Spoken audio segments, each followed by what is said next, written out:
Chapter 6 Ramanavami Festival and Masjid Repairs. Efficacy of the touch of Guru's hand, Ramanavami Festival, its origin, transformation, etc., repairs to the masjid. Before describing Ramanavami Festival and Masjid Repairs, the author makes some preliminary remarks about Sadguru as follows. Efficacy of the touch of Guru's hand. Where real or Sadguru is the helpsman, he is sure to carry us safely and easily beyond the worldly ocean. The word Sadguru brings to mind Sai Baba. He appears to me as if standing before me and applying Udi, sacred ashes, to my forehead and placing his hand of blessing on my head. Then joy fills my heart and love overflows through my eyes. Wonderful is the power of the touch of Guru's hand. The subtle body, consisting of thoughts and desires which cannot be burnt by the world, dissolving fire, is destroyed by the mere touch of the Guru's hand. And the sins of many past births are cleaned and washed away. Even the speech of those whose heads feel annoyed when they hear religious and godly talks attain calmness. The seeing of Sai Baba's handsome form chokes our throat with joy, makes the eyes overflowing with tears, and overwhelms our heart with emotions. It awakens in us, I am He, Brahman, consciousness, manifests the joy of self-realization and dissolving the distinction of I and Thou. Then and there, makes us one with the Supreme, one reality. When I begin to read scriptures at every step, I am reminded of my Sadguru, and Sai Baba assumes the form of Rama or Krishna and makes me listen to his life. For instance, when I sit to listen Bhagavat, Sai becomes Krishna from top to toe, and I think he sings the Bhagavat or Uddhava Gita, songs of teachings by Lord Sri Krishna, to his disciple Uddhava for the welfare of the devotees. When I begin to chit-chat, I am at once put in mind of Sai's stories for enabling me to give suitable illustrations. When I myself start to write anything, I cannot compose a few words or sentences, but when he, of his own accord, makes me write, I go on writing and there is no end to it. When the disciple's egoism props up, he presses it down and with his hand and giving him his own power, makes him again his object and thus satisfies and blesses him. If anyone prostrates before Sai and surrenders heart and soul to him, then unsolicited, all the chief objects of life, namely dharma, righteousness, artha, wealth, kama, desire, and moksha, deliverance, are easily and unsolicitedly attained. 4 paths, namely karma, jnana, yoga, and bhakti, lead us separately to God. Of these, the path of bhakti is thorny and full of pits and ditches, and thus difficult to traverse.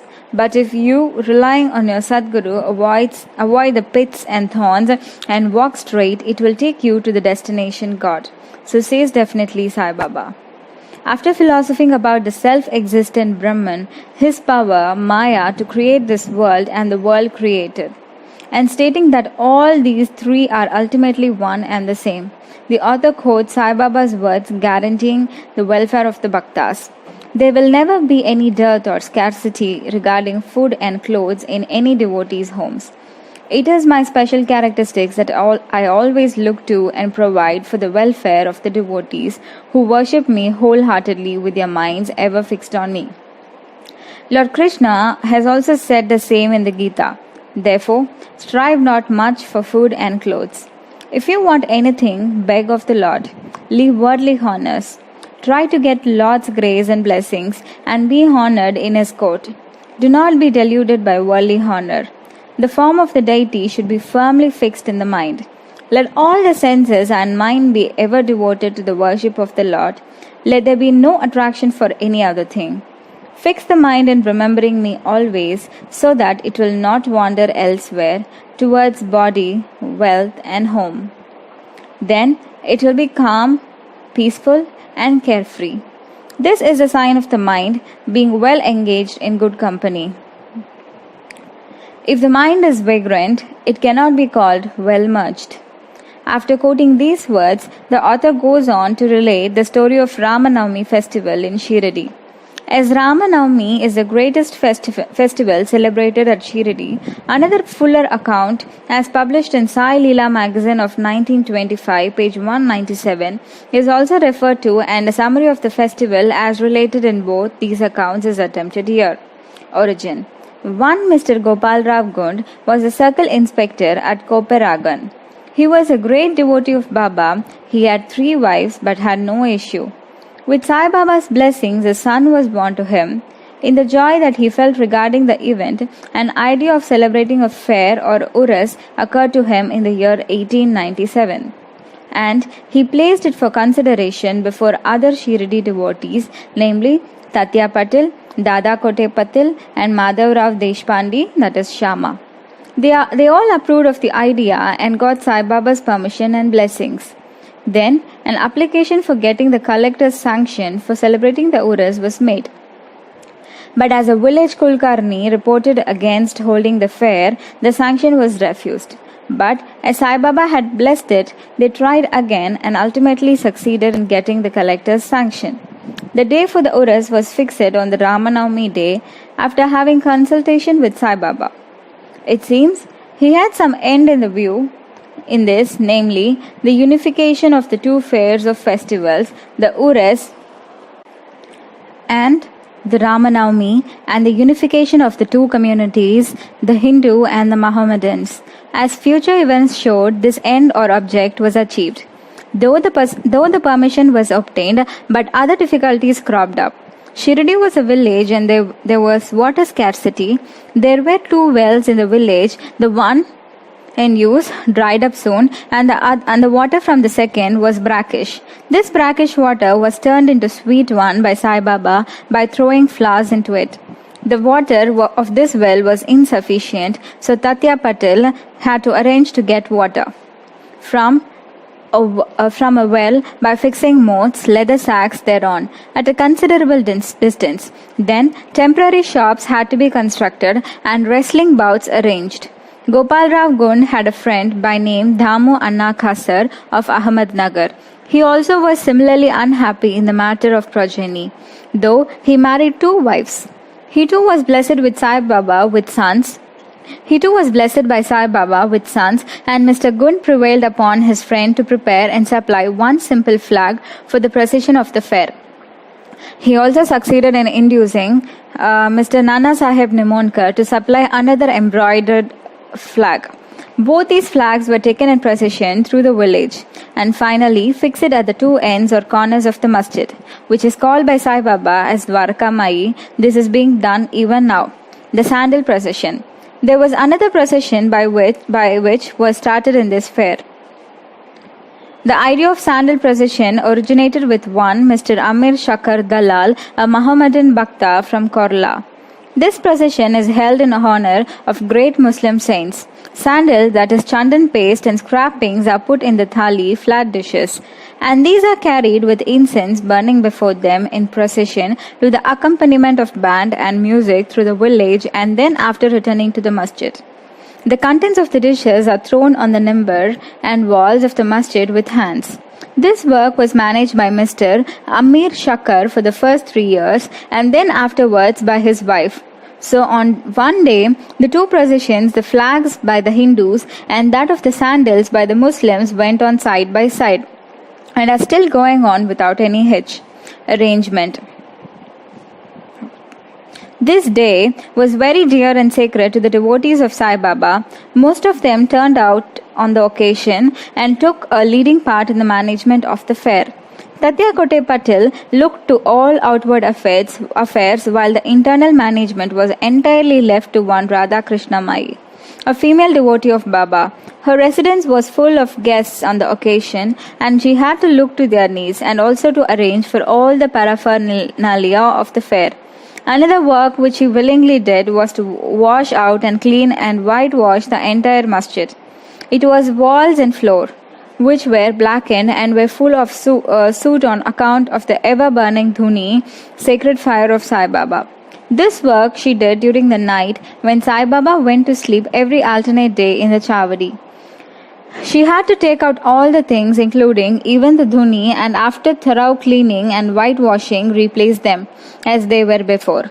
Feeding the poor, which was so dear to Sai Baba, was also a great item in this fair.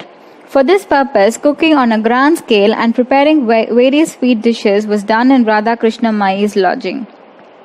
And various rich and wealthy devotees took a leading part in this affair. Transformation of Uras into Ramanavami festival. Things were going on in this way, and the fair was gradually increasing in importance till 1912 AD, when a change took place. That year, one devotee, Mr. Krishna Rao Jageshwar Bhishma, the author of the pamphlet Sai Sagunopasana, came for the fair with Dada Saheb Kaparde of Amravati and was staying on the previous day in the Dixit Vada. While he was lying on the veranda, and while Mr. Laxman Rao alias Kaka Mahajani was going round with puja materials to the masjid, a new thought arose in his mind, and he accosted the latter thus: "There is some providential arrangement in the fact that the Uras or fair is celebrated in Shirdi on the Ramanavami day. This day is very dear to all Hindus. Then why not begin the Ramanavami festival, the celebration of the birth of Sri Rama, here on this day?" Kaka Mahajani liked the idea, and it was arranged to get Baba's permission in this matter. The main difficulty was how to secure a Haridas who would perform Kirtan and sing the glories of Lord on the occasion. But Bhishma solved the difficulty by saying that this Rama Akhyan, composition of Rama's birth, was ready, and he would do the Kirtan himself, while Kaka Mahajani should play on the harmonium. It was also arranged to get the Sutha Vada, ginger powder mixed with sugar, as prasad prepared by Radha Krishnamai. So they immediately went to the masjid to get Baba's permission. Baba, who knew all things and was passing there, asked Mahajani as to what was going on in the Vada. Rather being perturbed, Mahajani could not catch the purport of the question and remained silent. Then Baba asked Bhishma what he had to say. He explained the idea of celebrating Ramanavami festival and asked for Baba's permission, and Baba gladly gave it. All rejoiced and made preparations for the Jayanti festival. Next day, the masjid was decorated with buntings, etc. A cradle was supplied by Radha Krishnamai and placed in front of Baba's seat, and proceedings started. Bhishma stood up for the kirtan and Mahajani played on the harmonium. Sai Baba sent a man to call Mahajani. He was hesitating to go, doubting whether Baba would allow the festival to go on. But when he went to Baba, the latter asked him as to what was going on and why the cradle was placed there. He answered that the Ramanavami festival had commenced and the cradle was put on for that purpose. Then Baba took a garland from the nimbar and placed it around his neck and sent another garland for Bhishma. Then commenced the kirtan. When it came to a close, pound sounds of victory to Rama went up, and gulal, red powder, was thrown up all around amidst band and music.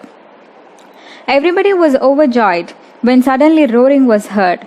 The red powder thrown promiscuously all round went up somehow, entered Baba's eyes. Baba got wild and began to scold and abuse loudly. People got frightened by the scene and took their heels. Those intimate devotees who knew Baba well took these scoldings and outpourings of Baba as blessings in disguise. They thought that when Rama was born, it was proper for Baba to get wild and enraged to kill Ravana and his demons in the form of egoism and wicked thoughts, etc. Besides, they knew that whenever a new thing was undertaken at Shirdi, it was usual with Baba to get wild and angry, and so they kept quiet. Radha Krishnamai was rather afraid and thought that Baba might break her cradle, and she asked Mahajani to get the cradle back. When he went to loosen and unfasten the cradle, Baba went to him and asked him not to remove it. Then, after some time, Baba became calm, and that day's program, including Mahapuja and Arati, was finished. Later on, Mr. Mahajani asked Baba for permission to remove the cradle. Baba refused the same, saying that the festival was not yet finished. Next day, another kirtan and Gopal Kala ceremony, an earthen pot containing parched rice mixed with curds is hung, only to be broken after the kirtan, and the contents distributed to all, as was done by Lord Krishna amongst his cowherd friends. were performed, and then Baba allowed the cradle to be removed. While the Ramanavami festival was thus going on, the procession of the two flags by day and that of the sandal by night went off with the usual pomp and show. From this time onwards, the Ures of Baba was transformed into Ramanavami festival. From next year, 1913, the items in the program of Ramanavami began to increase. Radha Krishna Mai started a Namasapt, singing the glory of God's name continuously day and night for 7 days, from the 1st of Chaitra. For this, all devotees took part by turns, and she also joined it, sometimes early in the morning. As Ramanavami festival is celebrated in many places all over the country, the difficulty of getting a Haridas was felt again. But 5 or 6 days before the festival, Mahajani met accidentally Balabua Mali, who was known as a modern Tukaram, and got him to do the kirtan that year. The next year, 1914, another Balabua Satharkar of Brihadi Siddha Kavate district, Satara, could not act as a Haridas in his own town as plague was prevailing in his town, and so he came to Shiradi. With Baba's permission, which was secured through Kaka Sahib Dixit, he did the kirtan and was sufficiently recompensed for his labor. The difficulty of getting a new Haridas every year was finally solved from 1914 by Sai Baba, and as he entrusted this function to Dasgano Maharaj permanently, and since that time he has been successfully and creditably conducting the function up till now. Since 1912, this festival began to grow gradually year by year, from the 8th to 12th of Chaitra, Shiradi looking like a beehive of men. Shops began to increase, the celebrated wrestlers took part in the wrestling bouts. Feeding of the poor was done on a grander scale. Hard work and sincere efforts of Radha Krishna Mai turned Shiradi into Sansthan. Paraphernalia increased. A beautiful horse, a palanquin, a chariot, and many silver things, pots, buckets, pictures, mirrors, etc. were presented. Elephants were also sent on the procession, though all this paraphernalia increased enormously. Sai Baba ignored all these things and maintained his simplicity as before.